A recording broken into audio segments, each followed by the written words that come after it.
This program is brought to you in part by Royal Bank Financial Group, bringing you alternative format publications, one customer at a time. Hello and welcome to a special edition of DNET, the Disability Network. I'm Joanne Smith.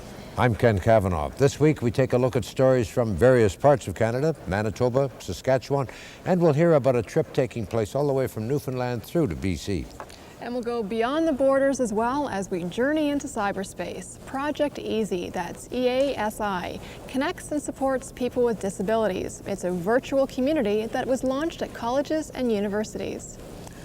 And get your pencils and paper ready. At the end of the program, we'll run through a sampling of publications written for people who are interested in topics related to disability. But first to Winnipeg, that's where a new set of guidelines have been established. Their aim is to increase building accessibility for people with visual impairments. A group including Mel Graham and Ainley Bridgman take us on a tour to see how one building measures up. Well, the corner is down this way further, I guess. Oh, no, oh, I see where we are. I'm on the wrong side here. Okay. Oh, I'm sorry, I was going in the wrong direction. My name is Mal Graham. I've always had something in the range of 5% of normal vision since I was about 5 years old, for sure. A little less than that before. And it's fairly obvious you're coming to a corner because of the sound of the traffic and stuff. So, okay, now let's look at the front of the building. So let's go back to from where we were. It's nice if Gail's here because she's... Yeah. My name is Ainley Bridgman and I've been visually impaired for about 30 years. It's all here. There's no steps of any kind. So let's go into the building and we first of all notice the door handles are fairly reasonably contrasted to the doors. Part of the whole self-image and image of the community of blind persons generally is that we're not capable, and it's partly because this the design of the environment isn't accessible. Okay. We're always put at a disadvantage by signage we can't read and so on. And you could very possibly walk into it. You want to see the sign here? Just kind of reach your hand up, Tanis. Can you find it? That's Bev. I'm sorry. That's Bev. So could you walk into that with? Well, you wouldn't with a dog, no. But you could with a cane, right? Yes, easily, very easily. Yeah, Tanis, you want to find that? Like it's right, or Ainley? Oh no, Ainley's got a dog. It's called the Supplement to Universal Design Guidelines, focusing on the needs of people with visual impairments. The elevator's brailled on, by the way. And it really is common sense from the point of view of visually impaired people, but it isn't, it's novel and new to people, designers and so on. We really should look at a washroom too. Is there one on the 5th floor? Why don't we go there? The checklist has come from a manual that we've produced that involves design, access design features, and which we're promoting. And it's been entirely developed here in Winnipeg, and we hope that it becomes an international guideline for builders and building planners in the future. And the thing squalls. Washrooms. Here we go. No braille on there. Okay. So there's no braille at all. The sign isn't on the latch side of the door. I'm sorry, dog, you can't go in, Bev. This is men's. But it's well lit. It looks to be fairly simple and logical. Urinal on the left, all that kind of stuff. Color contrast for identification is good. Okay, we've got to check the flushers on the toilets. They're supposed to be mounted on the actual. Yep, and they are. They're not wall mounted. They're mounted on the actual fixture. So that's good. What about the hook in the back of the door? Is there a hook in the back of the door? Yes, there is. That's according to the specifications. That's what they want. Then we're looking for towel racks and things, and they're logical. The garbage can is where the towel is. So it's a good washroom. Damn good washroom. Okay. So you get here and you immediately have the idea that there's a vestibule. Yeah. Right here is the area before the stairs. This is quite dangerous, it seems to me. Tanis, you want to try it out here? What you do is you keep on walking. There's no indication that you're going to be hitting stairs, but you're going to be hitting stairs all right. Oh, yeah. Freaky, eh? You could take one good old tumble doing that. Our next step is to get together to come to consensus opinions about the various aspects of the checklist that we then draft it into a report. We present the report to the building management. If we can change the design of the environment, the built environment, and put ourselves on the same footing as people who are non-disabled, then the perception of us as capable, independent people will come. In a moment, little people share their views on life. How is society measuring up?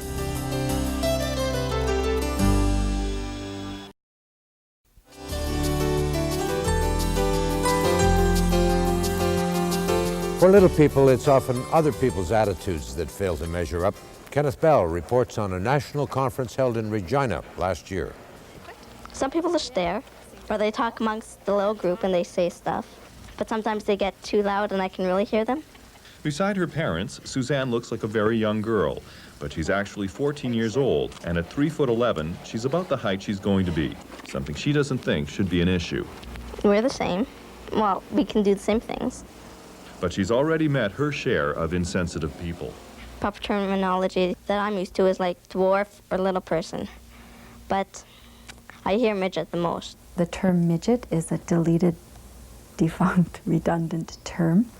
Suzanne has no trouble keeping up with her brother, except for one thing. I can't do a slam dunk.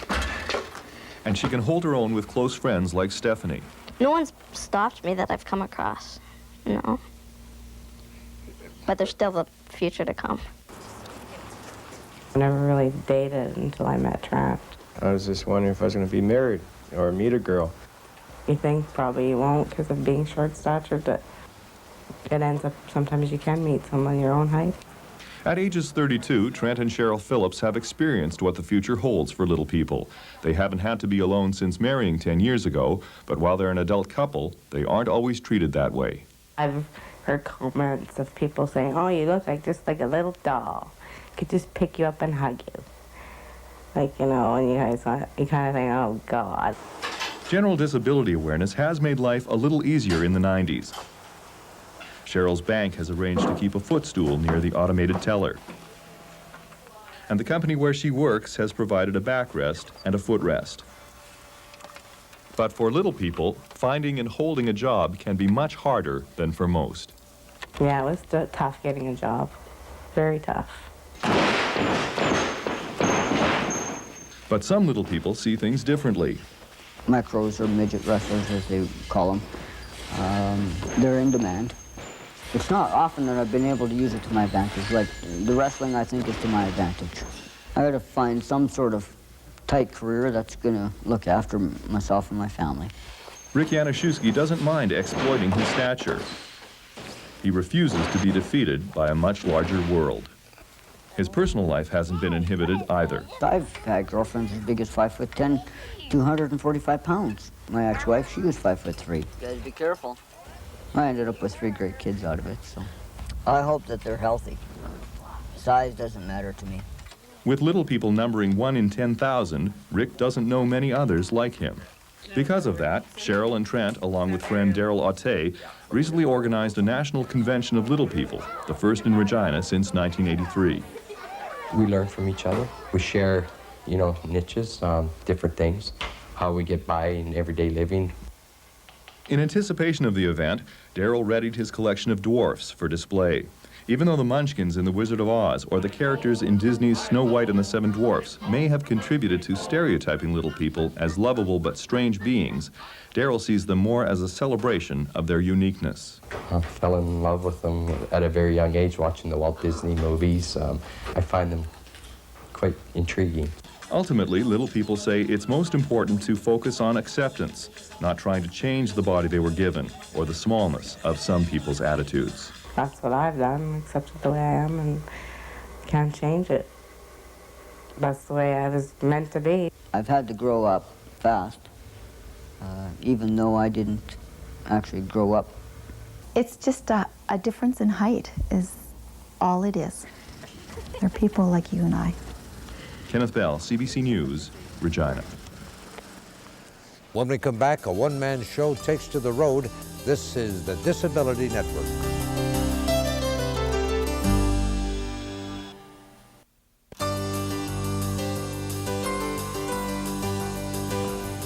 The arts, theater, and entertainment industries play an important role in shaping public perceptions. They're also often driven by people who have a very personal passion for what they do. Our next story is about a one-man show that's going on the road, and this is one very long road. Oh, that's soon. Dave Shannon has a passion for the arts. It provides him with a unique vehicle with which he hopes to get his message out. For me, drama has always been the love of my life, before, after my accident, and it continues to be in my life. I thought, well, the best way to showcase the talent and get the word out is just to write my own play. The motion of me, the player, then returns. But this is no longer just butterfly-like movement. Dave's most recent work is a one-man show made up of a series of poetic monologues. His inspiration for it came out of one of his own frustrating experiences. I was in Los Angeles. I was there to act. I was there to learn about writing and acting. And I remember my attendant, who was to help me get out of bed, was 2 hours late that day. And there I was, stuck in bed, and awake. And so, I started to formulate this monologue. This experience led to the creation of a piece called The Puck Dances Lovingly. Sometimes I imagine myself a hockey player. I'm alone except for equipment, stick, and puck as I skate, grinding the ice with each pivot and turn. The puck dances, flipping off the end of my stick, slipping between my feet until it is caught by the blade of a skate and kicked forward perfectly to the awaiting stick. And again. In unison, the partnership of man, stick, and puck dances lovingly across the green ice. Yeah, green ice. The ice is always a faded lime or ocean green with faded red and blue lines. A hockey puck and a hockey player who's out on the ice, and certainly most Canadians, I think, share the passion for hockey and the thrill that it can give you internally of imagining yourself alone in that ice, and it's virtually as the line in the poem says, you know, the marriage of puck and player. It is a moment on the ice, a spiritual moment, really, for our passions as a Canadian nation. But this is no longer just butterfly-like movement of puck and player. It's arisen in intensity. I begin feeling the tug of exertion deep in my gut as each vein cries for oxygen. Sometimes I'll shoot the puck into an empty net or slap it against the boards, hanging my thoughts on the resonating smack throughout the arena. The speed is absolute delight. You know, freedom unending. For over 2 years, Dave's been preparing for a journey across Canada.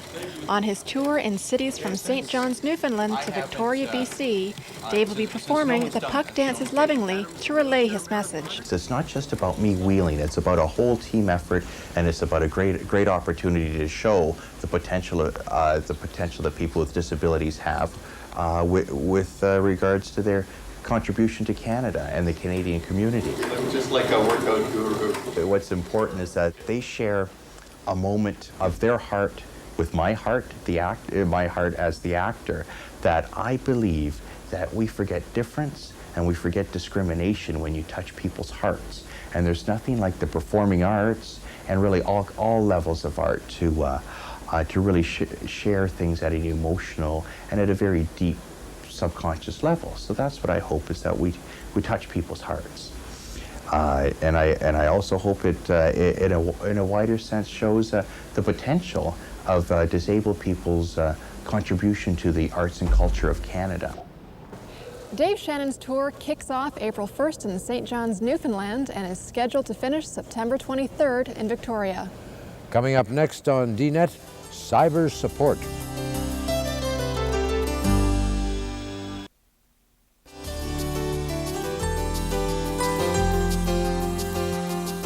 This is a mason's level. It used to belong to my great uncle. It's an antique. He used it to build things. In the past, if I'd wanted to learn how to use it, I might have gone next door, asked a neighbor, might have made a trip to a hardware store, or probably talked to my great uncle and learned about the extension of planes and the use of a plumb line and bob and all that. People and places that could exchange ideas, experiences, information. Now people with disabilities who are looking for accessible technology have a community for easy support and information exchange. It's called Project Easy, and it's active nationally and internationally on the internet. Bill McQueen has the details.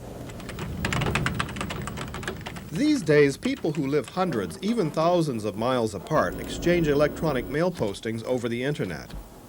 They discuss problems and find solutions through self-help information groups.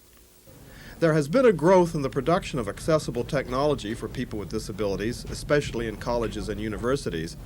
People with disabilities are hungry for that information. Developed over the past decade on the internet, Project EASY has created a meeting place for people who are looking for accessible technology and those who provide it. Many of us have been very hungry and starving for information. And now that we're moving into the information age, the same kinds of human ingenuity that created the printing press is now creating technologies that can provide access to almost everything in print. We need to prepare the students before they come to college so that they don't have to spend the first semester or the first year learning how to use their adaptive computer software. That will be part of what's just bred into their fingertips, and they can move on and compete with others. Project EASY, EASI, Equal Access to Software and Information, is primarily a volunteer organization. It began with computer staffs in colleges and universities in the United States and Canada, who mainly worked in adaptive technology. And it's grown increasingly to include other people on campuses, anyone who's interested in disabilities and education for a variety of reasons. We now have on our mailing lists several thousand people in, I think, over 40 countries the last time I counted it. We're mainly a dissemination, information dissemination organization, trying to find the best current information about adaptive technology and put it out there. I think EASY is a good place. It's a bazaar for knowledge in this area. And I think not only it's a basket for knowledge and information, I think it's sort of like a support, a moral support network to people who may not feel like there's any place for them to receive support and encouragement. Assistive technology is very, very complex, and unlike other technologies which are on the market, there are not there isn't a critical mass of people in any one area that is using the technology. In most offices or schools, if you run into a computer problem with a standard word processing program, you can probably ask someone nearby for help. But it's less likely your neighbor will know how to operate something like a screen reading program. And that's where one of the areas where projects like Project EASY come in very handy, where a large number of them may in fact use exactly the same piece of assistive technology that you're using. And then the other thing that you get from that type of virtual community is if you're disgruntled about something, then there's a whole lobby group that can gather together and try to lobby for changes in the assistive technology. Subject: re-renewal of your subscription to the EASY list. Blank. Remember bugs, period. Send your confirmed. It's a very helpful resource for people who want to know more information about specific types of disabilities, equipment that can be used, even things like what types of employment prospects there are in the disability field, because that kind of thing is posted. If you send it to the EASY list, easyxjob.jobs.edu. People will, write in with questions about themselves or about family members with disabilities, and it's also sort of a forum to discuss issues like internet access or what's better, screen readers or Braille, to announce the release of new equipment. So it's a very useful resource. Listserv software has no idea you sent it a command, period. In the past, people have gone through school and written reams of notes in Braille and developed writer's cramp by using a slate and stylus and so on.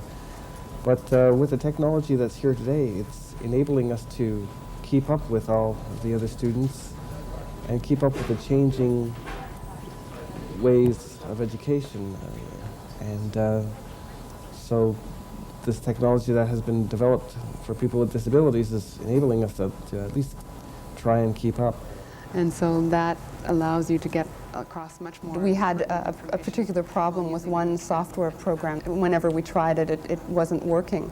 And so we did a posting on Project Easy and said, does anyone know what we're doing wrong? You know, why is this not working? And back came a lot of responses. Oh, we hadn't seen that before. And oh, yes, you're right, it doesn't work. So to be able to find answers for people's problems and find it quickly, to me is one of the most useful things and that Easy's done, and I think that'll continue to be one of our main roles. For more information about Project Easy, send email to easy@educom.edu or visit their website at http://www.rit.edu/EASI. Okay, and here, as promised, is a quick rundown of some magazines currently out on the market. First of all, 4 of the many publications available in Canada. Abilities is a lifestyle magazine covering topics like health, travel, sports, transportation. Upcoming articles are going to include a history of guide dogs, children and computers. Ability Network, published in Nova Scotia, solicits material from people who aren't necessarily professional writers, but who are interested in sharing their experiences.